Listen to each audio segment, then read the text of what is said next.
Hi, I'm Nicky Coffin from Centred Excellence, where we help recruitment business owners, managers and independent recruiters increase your results by 50 to 250% really quickly.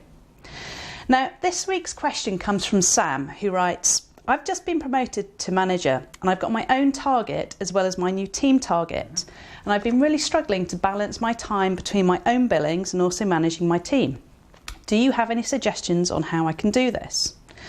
Well, Sam, I do, and this is probably one of the biggest challenges that new and experienced recruitment managers have. As you've stepped up to manager, you now have a whole host of added responsibilities over and beyond your own billing stuff. So I'm going to share with you some ways to make sure that you create the time you need to work on your own desk and also making sure that you give your team enough time too. So as a manager, you'll now need to juggle three key areas. The first key area is achieving the task. So for example, hitting your target. The second area is building a cohesive team, and the third area is developing your individuals. So you need to make sure that you're allocating time to achieve the task, time for the team, and also time for the individual and yourself. And the key thing to remember with these three areas is that you don't have to spend equal amounts of time and energy on all three. You'll find there's times when your focus changes depending on what's happening in the business. Sometimes you'll be spending more time with individuals, sometimes you'll be spending more time with the team. So my first bit of advice would be to make sure that you're prioritising your workload and only working on your key priorities. Learn to ask yourself, is what I'm doing at this exact moment linking back to my strategic goal? If it's not, then stop doing it. Also make sure you have time away from the madness for yourself to review and plan each week so that you know exactly what your key priorities are. And I'd suggest reviewing either at the end of the week or at the beginning of a new week, assessing what went well, what didn't go well, and where are you in relation to your monthly goals. And then what specifically are you going to be focusing on this week? What are your key priorities? So my next tip is only to work on what I call certainty. Now, what I mean by this is to only work on candidates and clients that you know you have an 80% plus likelihood of placing.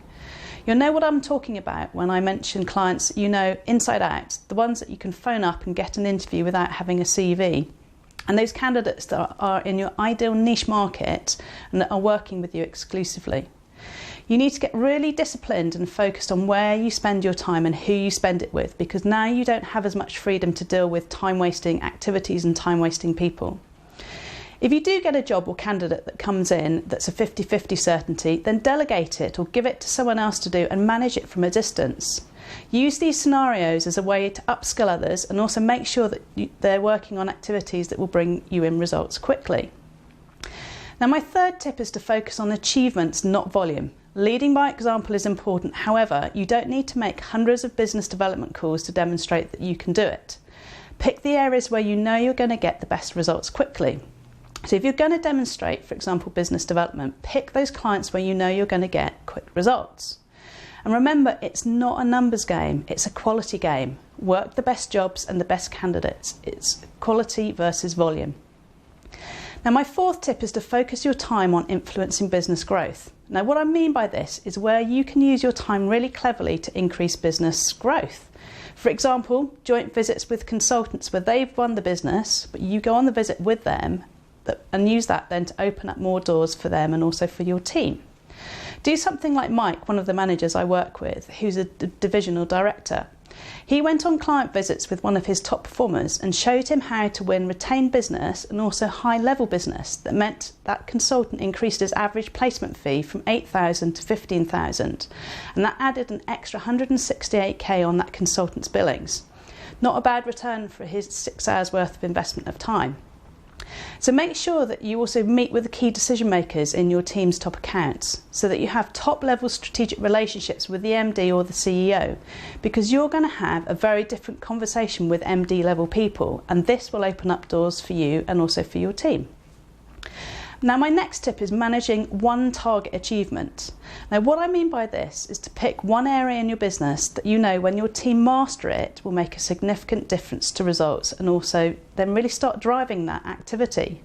So for example, it could be getting 3 quality first interviews per job, or turning a C or a B grade job into an A grade job, or getting exclusive candidates 2 interviews each. It's useful to know that if you focus on one area, you can do it 100% excellently. When you focus on 2 areas, you instantly cut your excellence by 50%. And if you're focusing on 3 things, you're cutting that down to 33%. So pick one area and master it 100%. Now, my next tip is to get mega organised. Now, as a manager, this is probably one of the most important skills to master. Only put things in your diary if they are a priority.